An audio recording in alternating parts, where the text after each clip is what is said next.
You know that Planck's law of blackbody radiation is the law which explains the complete spectrum of blackbody radiation correctly. Actually, before this law, there were several laws related to the blackbody radiation, but they are not complete law because they do not explain the complete blackbody radiation. In fact, after the advent of quantum theory of radiation, Professor Satyen Bose tried to derive this Planck's law from the quantum theory of radiation. And for this, he has developed a statistics which is called Bose-Einstein statistics. Okay. So actually, Bose-Einstein statistics was developed to derive the Planck's radiation formula. And in the previous lecture, we have discussed the Bose-Einstein distribution law or the Bose-Einstein distribution function in very detail. Now, as a first application, and first and foremost you can say, we will see in this lecture that how this Planck's radiation formula or this Planck's radiation law can be derived on the basis of Bose-Einstein statistics. Okay. So in this lecture we are actually going to discuss the black body radiation, or you can say the photon gas. Okay. In fact, according to quantum theory of radiation, any electromagnetic radiation is actually constituted by the tiny small energy quanta which are called photons. Okay. And in fact, if you consider that there is a box and the walls of this box are completely reflecting, and this box is filled with a radiation, electromagnetic radiation, and that radiation is in thermal equilibrium. Okay. Actually, such radiation enclosed in this box is treated as a gas consisting of photons as molecules. Just in case of ordinary gas, you know, the gas is composed of molecules. So, but this gas is composed of particles which are called photons. Okay. So, and I hope you have an idea of the different properties of photon. You know, according to quantum theory of radiation or electromagnetic theory of radiation, you know that photons are actually the massless particle and it has integral spin equal to h bar. Okay. This photon has definite energy, and this energy is given by E equal to h nu, or you can say h bar nu, because you know that h nu can be written as 2 pi h bar times nu. But 2 pi nu, this is written as omega. This is cyclic frequency, and so the energy expression for a photon you can write like h bar omega. Okay. And this photon has actually a definite momentum too, and its momentum, you know, is given by P equal to E divided by C, or h nu by C, or equivalently you may write h bar omega by C or h by lambda. Okay. This is also written as, in fact, h bar k, where k is actually the wave number or the wave vector. Okay. And this photon actually always moves with a velocity of light c. So these are actually the characteristic of the photon. Okay. Now you can see that photons are particles having a spin equal to h bar, and you know that particles which have integral spin in units of h bar, that is spin is either 0 or h bar, 2h bar, 3h bar and so on, those particles are called bosons, and those particles obey the Bose-Einstein statistics. Okay, so to deal with this problem of photon gas, definitely we should apply Bose-Einstein statistics. In fact, our aim is to find the Planck's formula, and you know, in Planck's formula we have to find actually the energy density of the radiation in a given frequency range or in a given wavelength range. And so definitely we will have to find what will be the number of photons in that frequency range, and after getting the value of number of photons in a given frequency range, we will be able to find the energy density of the radiation in that particular frequency range or wavelength range. So let us apply the idea of Bose-Einstein statistics to find such a result. Now here we should note that there is a remarkable difference between the ordinary gas and the photon gas. There is a very important difference. And what is that difference? As you know, when we consider that a gas, ordinary gas is enclosed in an enclosure inside a box, the total number of particles or total number of molecules of the gas is constant in case of ordinary gas. And also the total energy U is also constant. Okay? But here, in case of photon, you know that photon actually may be created or it may be destroyed, because when this electromagnetic radiation hits the wall of the enclosure, the photon may be absorbed and it may be created. So as atoms can emit or absorb the photon, so definitely in case of photon gas, the first condition that total number of particles remain constant, this will not hold. It means the total number of photons inside the box will be variable, not constant. Okay, so this is a remarkable difference when you will discuss the photon gas with respect to the ordinary gas. So in this case, definitely we will take that the total number of photons is not equal to constant. It is not constant. Okay, and if it is not constant, then you can say that summation over Ni over I is not constant. And so when you will take the differential of this or change in this, this will be not equal to 0. But in this condition, total energy remains constant. So this condition actually holds. But you have studied the Bose-Einstein distribution law in the previous lecture, and you have seen that while calculating the Bose-Einstein distribution function, we have considered that this summation over dni is equal to 0, and then we have multiplied it by the factor alpha. Okay, so and that alpha exists in the distribution law.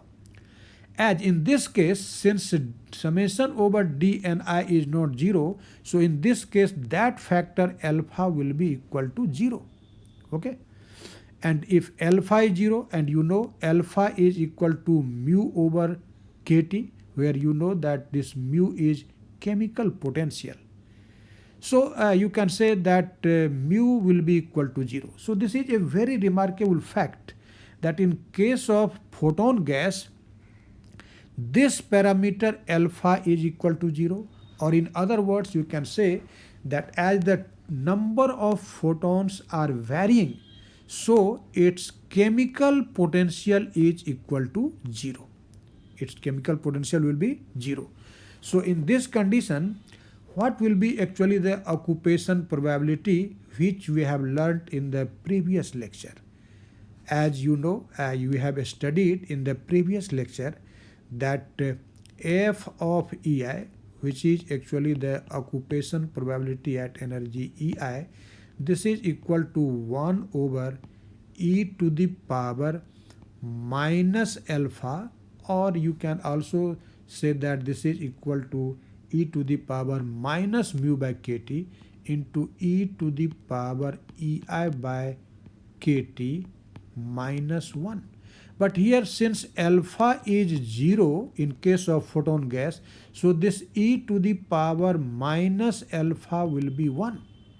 And therefore, in this condition, you can say that the occupation probability f of EI will be simply equal to 1 over e to the power EI divided by kt minus 1. Okay. Now let us consider that the energy of the ith quantum state of the photon is EI equal to h nu I, where actually nu I is the frequency of the radiation in a given volume V at temperature T. So, as you know that this occupation probability f of EI is equal to what? Actually, you know that occupation probability denotes the average number of particles per quantum state. Okay, and we have considered that this energy eigenvalue EI is GI fold degenerate, and in this energy level there are Ni particles. So here we can say that in GI quantum state the number of photons present are Ni. So in one quantum state the average number of photons will be Ni divided by Gi. Okay, and so this f of EI, you know, it is written as Ni of Gi. All these things you have studied in very detail in the previous lecture. So Ni over Gi, this is 1 over e to the power h nu I by kt minus 1. Actually, instead of this EI, we write the expression for the energy of the photon, which is h nu I. Okay, and so you can say that this Ni is equal to Gi over what? E to the power h nu I divided by kt minus 1. Okay, so this is the number of photons in ith quantum state. Okay, but actually the energy levels are not discrete but almost continuous.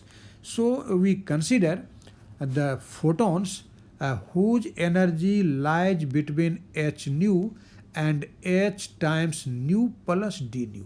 It means we are considering the radiation having frequency between nu and nu plus d nu.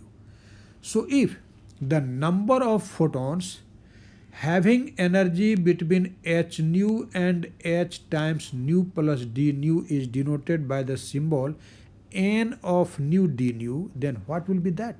That will be G of nu d nu, see here, and divided by e to the power h nu by kt minus 1. Actually here, you know that this G of nu d nu, what is this? This is actually the density of states. This is density of states. You can say this is actually the number of quantum states in the frequency range nu and nu plus d nu.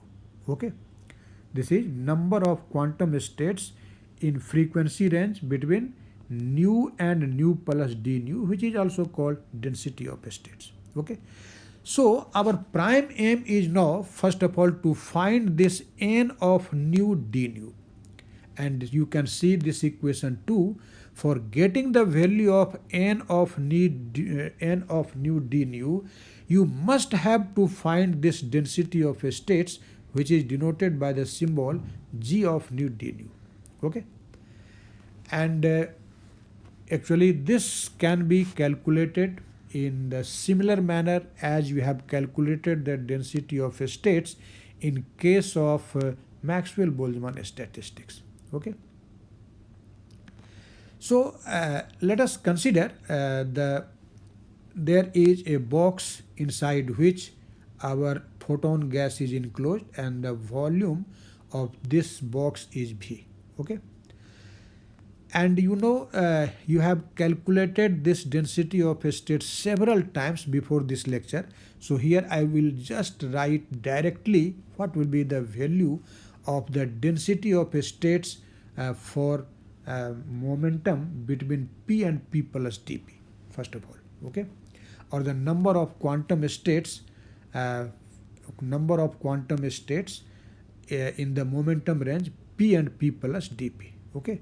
So number of quantum states in volume V between momentum P and P plus dP in case of the gas molecules obeying Maxwell-Boltzmann statistics we have learned earlier, and that is given by this G of P dP equal to 4 pi V P square dP over H cube. Okay, actually here this 4 pi V times P square dP, this is actually the volume in phase space between momentum P and P plus dP, and you know in H cube volume the number of quantum state is 1, so in this volume the number of quantum states will be 4 pi V P square dP divided by H cube. Okay, but this result is valid for the gas molecules obeying the Maxwell-Boltzmann statistics. But there will be again a very important difference in the case of gas of photons, where instead of molecules there is there are photons in the gas, which is called photon gas. There will be a remarkable difference. And what is that difference? As you know that a spin of photon is h bar. Okay, a spin of photon is h bar, but when you will take the projection of this spin in z direction, actually there will be two projections, plus h bar and minus h bar, or in units of h bar you can say that the spin of the projection of a spin of photon in positive z direction and negative z direction will be plus 1 and minus 1. Actually these two spin states represented by plus h bar and minus h bar are not the same quantum state. They are actually the different quantum state. So if you will consider or you will take under account the spin of the photon, then actually the number of quantum states will be just 2 times of this value. Okay, because these two values of projection of spin of photon, which are z plus h bar and minus z bar minus h bar, these actually correspond to two possible independent polarization state of electromagnetic radiation. And so actually these two gives the two different quantum states. So I have told you that when you will take the spin of photon under account, then the total number of quantum states will be just 2 times of this value. Okay, and so in this condition you can write that the number of quantum states of photon available for the momentum between P and P plus dP, that will be G of P dP equal to what? This is 2 times of this much, 2 into 4 pi V P square dP over H cube. And so this is 8 pi V P square dP over H cube. Okay, so this is the number of quantum states in the momentum range between P and P plus dP, okay, for photon gas. But as in our equation the density of states or this number of quantum states is in terms of frequency. So now we will simply change the parameter. P can be changed in terms of nu, which is frequency of the radiation. And for this, you know that momentum P of a photon is given by h nu by c. I have mentioned this formula earlier. Okay, and so what will be dp? dp will be h by c times d nu. So when you will replace this p by nu, then this dp will be replaced by when you will replace this p by h nu by c, then dp will be replaced by h by c d nu. And then g of p dp will be written as g of nu d nu. Okay, so let us see the expression in terms of momentum. This is g of p dp equal to 8 pi v over h cube. So this will remain same, but instead of p square we will now write h nu by c square, and instead of dp we will write h by c d nu. So you can see this g of nu d nu will be equal to what? This is 8 pi v h cube times h nu by c whole square times h over c d nu. Okay, and here you can see that in numerator there is h cube and in denominator there is also h cube, so these h cube will actually cancel, and your result is 8 pi v by c cube times nu square d nu. Okay, so this is the density of states for frequency between nu and nu plus d nu, or this represents actually the number of quantum states in frequency range between nu and nu plus d nu. Now, after getting this value of density of states, you can easily find what will be the number of photons whose energy lies between h nu and h times nu plus d nu, which I have denoted by the symbol n of nu d nu. So we will substitute the value of this g of nu d nu, which we have obtained just now, in this equation number 2, then you will get the value of n of nu d nu. Okay, this is number of photons having energy between h nu and h nu plus d nu. Okay, and so this will be the value n of nu d nu. This will be 8 pi v by c cube, c here, and nu square d nu over e to the power h nu by kt minus 1. Okay, so we have calculated what is the number of photons whose energy lies between h nu and h times nu plus d nu. But as this d nu is much smaller than nu, so you can also say that this is on average these number of photons have energy equal to h nu. Now our aim is to find the energy density of radiation. When you say energy density, what does it mean? Energy density means the value of energy of radiation in unit volume. Energy distributed in unit volume is called energy density.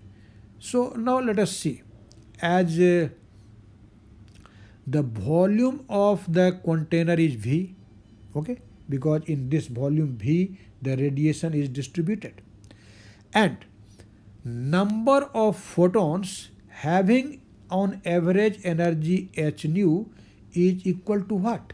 That is n of nu. Okay, and we multiply it by d nu to show that the range of frequency is d nu. So energy of one photon on average is h nu, and the number of photon is this much. So the total energy of this number of photons, that is n nu d nu photons, will be what? That will be simply h nu into n of nu d nu. Energy of one photon is h nu. So what will be the energy of n nu d nu photons? This will be h nu into n of nu d nu. Okay. So this is the energy, and as the volume is V, so energy per unit volume will be what? That will be simply this much divided by V. So energy density, which I have denoted by the symbol U of nu d nu, this will be h nu times n of nu d nu divided by V. Okay. Now let us substitute the value of n of nu d nu, which we have just calculated, and the remaining factor is h nu by V times this much, which is actually the value of n nu d nu. This is 8 pi V by c cube times nu squared d nu divided by e to the power h nu by kt minus 1. Now this V and this V will cancel out, okay, and you can see your result is u of nu d nu is equal to 8 pi h over c cube times nu q d nu divided by e to the power h nu by kt minus 1. This is actually the famous Planck's radiation law or Planck's radiation formula in terms of frequency, which actually represents the energy density in the frequency range nu and nu plus t nu of the radiation. Okay. Now, as you know that this parameter nu of radiation is related to the wavelength of the radiation. If lambda is its wavelength, then you know that nu is equal to c by lambda. So this Planck's formula can also be expressed in terms of wavelength instead of frequency. And for this, we will have to know what is the relation between nu and lambda. This is the relation, and we will also need to know what will be the value of d nu in terms of d lambda. And for this, you can see here that since nu is equal to c by lambda, so d nu will be what? We will have to take the differential. This is minus c over lambda square d lambda. Now, one thing here is very remarkable, that as you know that c nu is c by lambda, so you can say that nu is inversely proportional to lambda. So whenever you will take the change in nu, that is d nu, and if d nu is positive, then what will be d lambda? Definitely this d lambda will be negative, because both are nu and lambda are related by the inverse relation. So when you will change the parameter nu to lambda and d nu to d lambda, you have to put minus sign. So instead of u of nu d nu, now we will write minus u lambda of d lambda. Okay, and this is 8 pi h by c cube, and see this formula. Here there is nu cube. Nu is c by lambda, so that will be c by lambda cube. And d nu, you can see this is minus c by lambda square d lambda. And in denominator there is e to the power h nu by kt. So, but now nu will be written as c by lambda. So this will be e to the power hc by lambda kt. Okay. So making these substitutions, we get that minus u of lambda d lambda is equal to this much. Okay. Now this minus sign in LHS and minus sign in RHS will cancel out, and you can see that this c cube will also cancel out. One c here will remain, okay, and this lambda cube times lambda square will be lambda 5 in the denominator. Sorry, here I have written nu, but that will be lambda. See here, this will be lambda. So this u lambda d lambda is equal to 8 pi sc by lambda to the power 5 d lambda over e to the power sc by lambda kt minus 1. And this is the well-known Planck's formula in terms of wavelength. Okay. In fact, as I have told you earlier, that this Planck's formula is a correct formula for black body radiation, because it explains the black body radiation completely. Okay, and all other laws of black body radiation, like Stephen's law, like Religion's law, like Wien's law, you can derive from it. And for this you can see the videos on Planck's formula in my playlist of thermodynamics and thermal physics. You will find there. Okay. And as I have told you, that this law actually accurately fits in the experimental results regarding the distribution of energy with wavelength in the spectrum of black body radiations. Okay. So how easily we can derive this Planck's radiation formula by applying the Bose-Einstein statistics you have learned in this video. I hope you have definitely understand each and every step clearly. Okay. Thank you very much.